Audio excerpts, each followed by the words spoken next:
Queridas e queridos, restabelecer a autoridade e o prestígio do professor, isso é fundamental. E o estudo mostra exatamente isso. O professor volta a ter autoridade, o professor volta a ter prestígio, o sistema educacional vai continuar sendo a porcaria que é. É simples. Levanta a mão quem se lembra de quando criança, ficar de pé quando o professor entrava na sala. Como dizia Osmar Santos, por que parou? Parou por quê? Qual foi a gênia da educação que chegou à conclusão que não está mais na moda levantar? Porque é um sinal de respeito. Vocês sabem por que eu dou aula? Hoje é lógico que é o dia do professor, mas eu só dou aula de avental. Por quê? Você já viu o padre rezar missa de bermuda? Não, né? Tem que haver aquele mínimo de cerimonial na aula. Tem que dizer quem é que é o professor, quem é que é o aluno. Tem que resgatar esse tipo de coisa. Eu sempre digo, exagerando um pouco, obviamente, que a escola vai voltar a ser uma boa escola quando o professor puder voltar a chamar o aluno de idiota. Sem ser processado.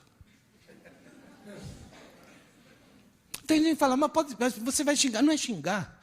Gente, existe uma velha piada, que é sem graça, hein? Não vão rir depois. Mas é uma piada para mim muito didática. Diz que a mocinha fez 18 anos, tirou carta de motorista, fresquinha. Acabou de ganhar um carrinho do papai. Ela sai toda se achando o máximo na estrada. Está escurecendo. De trás do morro tem uma curva, sai um carro que acende a luz baixa. Ela acende a luz baixa para mostrar que ela também tem. Aí o carro acende a luz alta, ela acende a luz alta. O carro passa por ela e grita, vaca. Ela grita, corno. Faz a curva e bate na vaca que estava no meio da estrada. Ou seja, às vezes você pensa que a pessoa está te xingando e a pessoa está tentando ajudar. Por isso que eu falo para os meus alunos, se eu te chamo de idiota, isso não é insulto, é um diagnóstico. Que é o primeiro passo para a cura.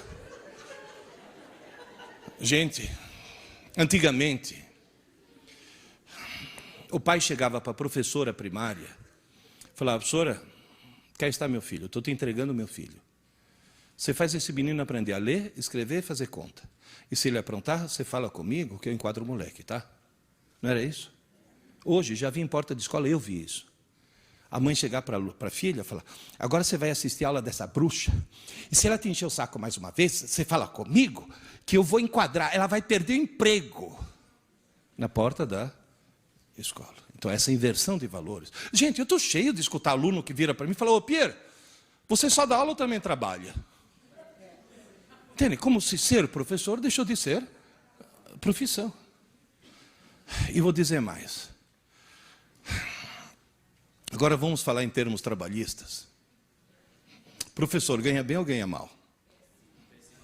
Poderia ganhar melhor sem que isso implicasse nenhuma despesa adicional por parte do patrão? Sim, se voltasse a fazer o que existia quando eu era criança. Livro. O papel que você comprou para imprimir esse livro, você pagou imposto? Não. Por quê? Se você importa um livro dos Estados Unidos, você paga imposto? Não. Por quê?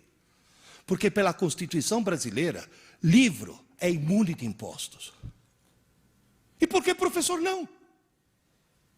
Porque desde quando? Na minha época, professor não pagava imposto de renda, vocês sabiam disso? Não tinha desconto em folha. O nosso pior patrão não é o dono do colégio, o nosso pior patrão é o Estado. O que nós pagamos de impostos é um absurdo. Se a gente voltasse a ser imune, se livro é imune, por que professor não? Por maior razão, professor deveria ser imune. Próxima campanha do sindicato. Não, estou falando sério. E outra coisa. Restaurar fé pública. Professor tem que ter fé pública. Porque se um guarda me multa, e eu digo, não estava fazendo, ele diz, você estava fazendo, a palavra dele vale mais do que a minha, porque ele tem fé pública, coisa que o marronzinho da CET não tem. Vocês sabiam disso? Ele não tem autoridade desse tipo de multa, porque ele não tem fé pública. E professor voltar a ter fé pública. A palavra do professor tem que voltar a ser uma coisa importante.